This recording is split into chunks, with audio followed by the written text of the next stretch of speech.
what is the everlasting contribution of Freud is metapsychology.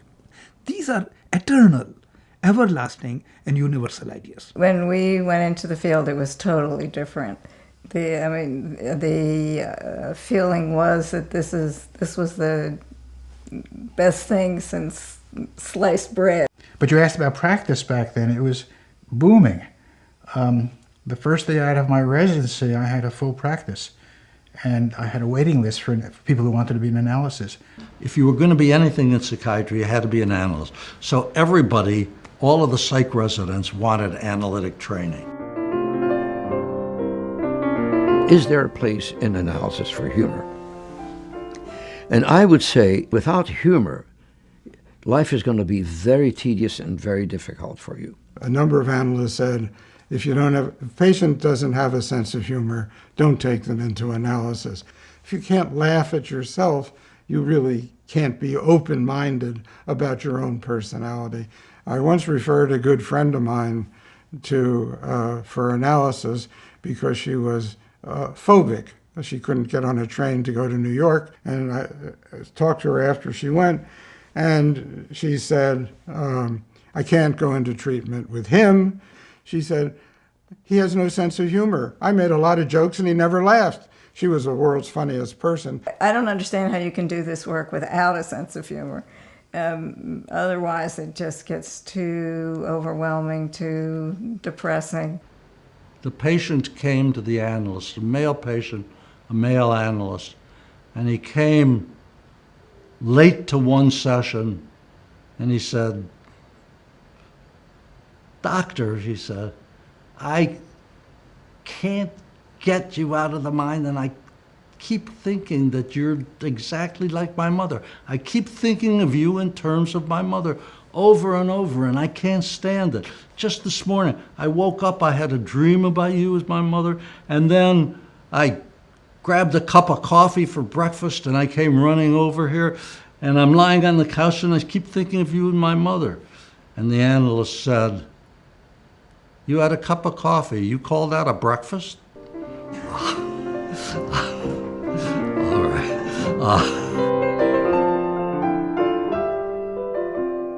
There are going to be a great many people in need of emotional help. And I don't see any reason why our form of treatment isn't very competitive with other forms of treatment, and in many cases gives more long-term benefit. As far as the future of psychoanalysis is concerned, and people ask this question all the time, in academia, in medical circles, in mental health circles, and sometimes in cocktail parties.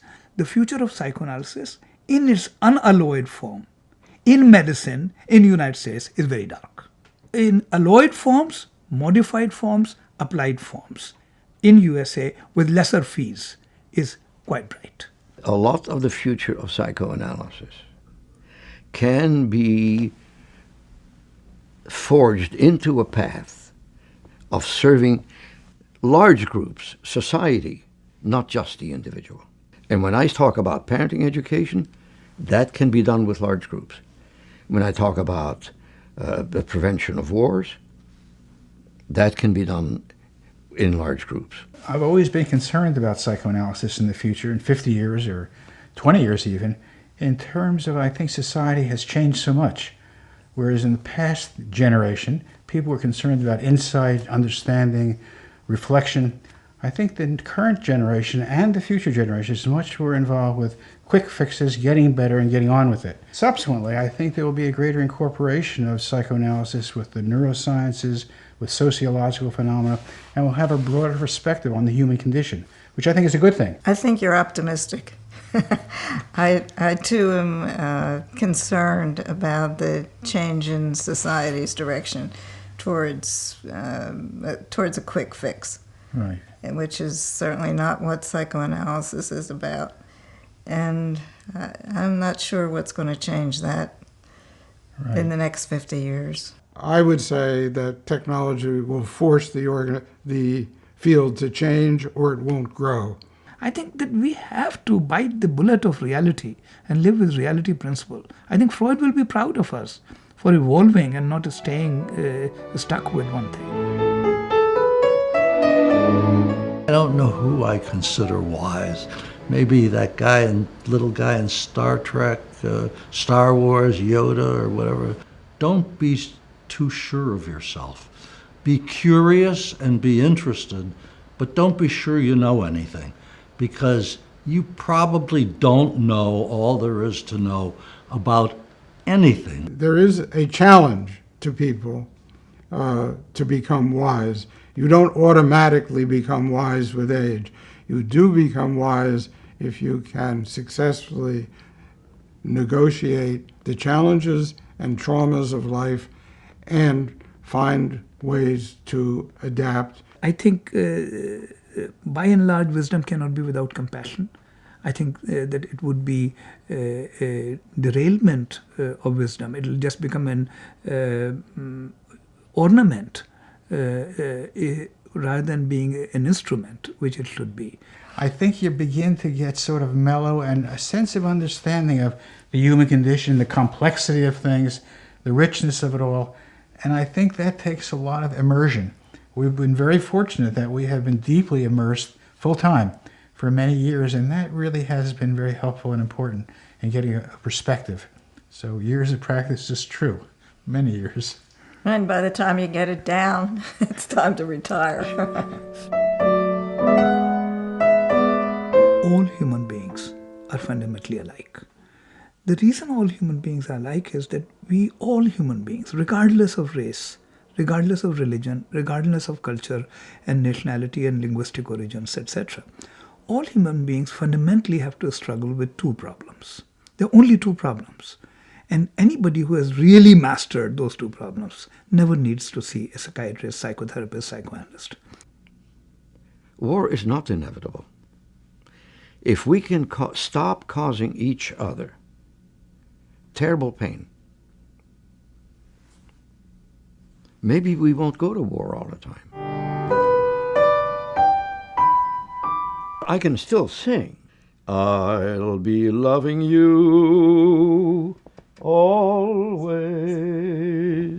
It's pastel. I've been working in oil and pastel, and this happens to be pastel, which is, again, great fun. So here's a small poem called Trees and Ice Cream. I love trees seen in dreams. I love trees that want to be near a river. I love all such trees, and I love ice cream. It's been a very rich career for me. I'm still doing clinical practice. I'm still writing, based on the research I did for a number of years. If I'm looking back on my life, I don't feel that it would have been better to do anything else. And I've found this very rewarding, very satisfying, very stimulating, very interesting. I can't imagine being a cardiologist or a gynecologist or a dermatologist, as my parents wanted me to be. It just seems like this was the best route. No regrets. When I began reading Psychopathology of Everyday Life, within hours, I knew this was my destiny, this was my fate. This is what I was looking for. All my life, not knowing that this is what I was looking for. And this is one of the best decisions I ever made in my life.